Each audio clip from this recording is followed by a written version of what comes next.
Hello చిన్నార్లు, అందరూ ఎలా ఉన్నారు? ఈరోజు మనం ఒక అద్భుతమైన మాయాజాలపు కథను తెలుసుకోబోతున్నాం. అదే నిజమైన స్నేహితుడు. వినడానికే చాలా ఆసక్తికరంగా ఉంది కదూ?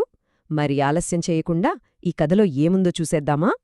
అసలు ఒకరిని నిజమైన స్నేహితుడిగా మార్చేదేమిటో ఎప్పుడైనా ఆలోచించారా? మనకు స్కూల్లో, ఇంటి దగ్గర కలిసి ఆడుకోవడానికి చాలామందే ఉంటారు. కానీ నిజమైన స్నేహం అంటే కేవలం ఆడుకోవడం మాత్రమే కాదు కదా! మరి ఇంకేముంటుంది? దీనికి సమాధానం మనం చెప్పుకోబోయే ఈ మాయాజాలపు కథలో దాగియుంది. మొదటి భాగం, రాజు మరియు బేతాళుడు. చాలా కాలం క్రితం ఉజ్జయిని అనే రాజ్యాన్ని విక్రమాదిత్యుడు అనే గొప్ప రాజు పరిపాలించేవాడు. ఈయన గురించి మనం ముఖ్యంగా 3 విషయాలు తెలుసుకోవాలి. ఆయన ధైర్యానికి మారుపేరు, అలాగే అద్భుతమైన తెలివితేటలున్నవాడు, వాటన్నిటికంటే ముఖ్యంగా ఎప్పుడూ అందరికీ న్యాయం చేసే ఒక గొప్ప పాలకుడు. అయితే ఒకరోజు ఒక తాంత్రికుడు వచ్చి రాజుగారిని ఒక సహాయం అడిగాడు. అడవిలో ఒక పెద్ద మర్రి చెట్టుపై వేలాడుతున్న బేతాళుడిని తీసుకురావాలని కోరాడు. బేతాళుడంటే ఎవరబ్బా అని ఆలోచిస్తున్నారా? బేతాళుడంటే దట్టమైన అడవిలో చెట్టుకి వేలాడే ఒక మాయా ప్రేతాత్మ. దాన్ని తీసుకురావడమంటే మామూలు విషయం కాదు, చాలా ధైర్యం కావాలి. సరే, ఇప్పుడొక ముఖ్యమైన విషయమేంటంటే, ఆ మాయా బేతాళుడిని తీసుకురావాలంటే కొన్ని విచిత్రమైన నియమాలున్నాయి. అవేంటంటే, రాజు బేతాళుడిని తన భుజంపై మోసుకుంటూ రావాలి. అప్పుడు దారిలో బేతాళుడు రాజుకొక విచిత్రమైన కథ చెప్తాడు. ఆ కథ చివర్లో ఒక కఠినమైన ప్రశ్న అడుగుతాడు. ఇక్కడే అసలు చిక్కుంది. ఒకవేళ ఆ ప్రశ్నకు జవాబు తెలిసి కూడా రాజు చెప్పకపోతే ప్రమాదం. అదే నోరు విప్పి జవాబు చెబితే బేతాళుడు వెంటనే రాజు భుజం మీద నుండి ఎగిరిపోయి మళ్లీ ఆ మర్రిచెట్టు మీదికి వెళ్ళిపోతాడు. భలే తమాషాగా ఉంది కదా ఈ రూల్. ఇప్పుడు బేతాళుడు చెప్పే కథలోని 2వ భాగం, ఆపదలో ఇద్దరు స్నేహితులు. ఈ కథలో మనకు 2 స్నేహితులు పరిచయమవుతారు. వాళ్లే రాము, సోము. ఒకరోజు వాళ్ళిద్దరూ కలిసి ప్రయాణం చేస్తూ చాలా దట్టమైన, చీకటిగా ఉన్న ఒక అడవి గుండా వెళుతున్నారు.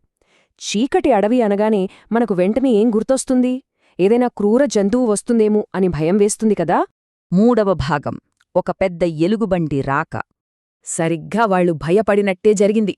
అకస్మాత్తుగా వాళ్ల దారికి అడ్డంగా ఒక పెద్ద ఎలుగుబంటి వచ్చింది.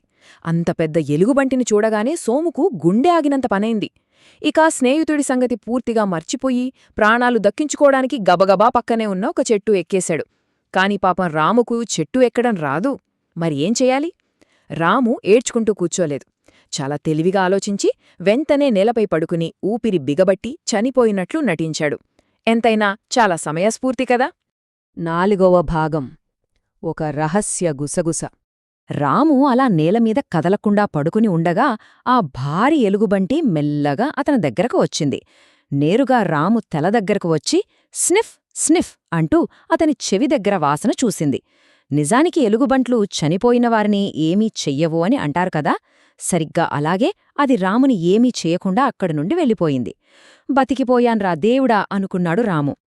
ఎలుగుబంటి అలా వెళ్ళిపోగానే చెట్టుమీద ఉన్న సోము కిందికి దిగొచ్చాడు. వచ్చి రామునొక విచిత్రమైన ప్రశ్నడిగాడు. అదేంటంటే, ఎలుగుబంటి నీ చెవిలో ఏమంది అని.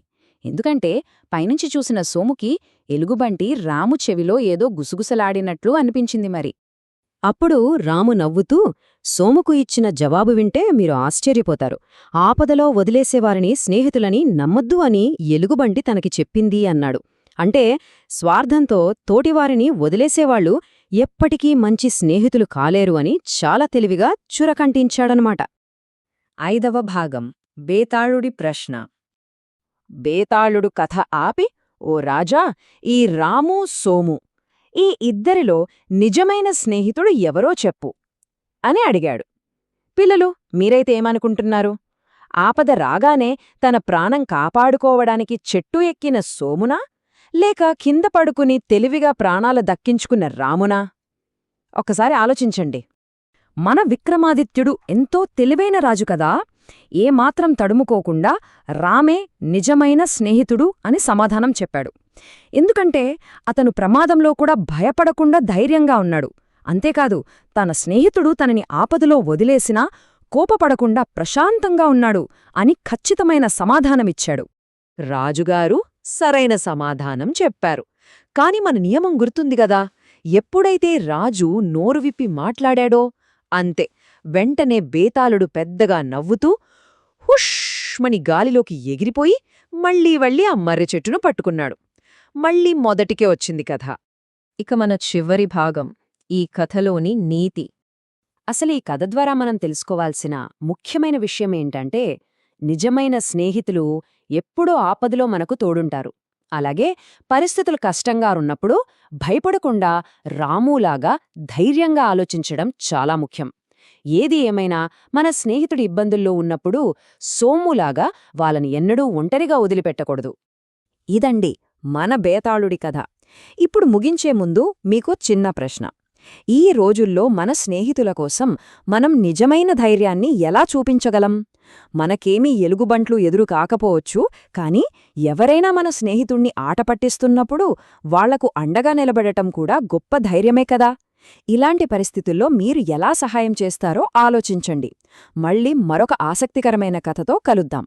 అంతవరకు ఈ ప్రశ్న గురించి తప్పకుండా ఆలోచిస్తూ ఉండండి. Like, share and subscribe for more videos.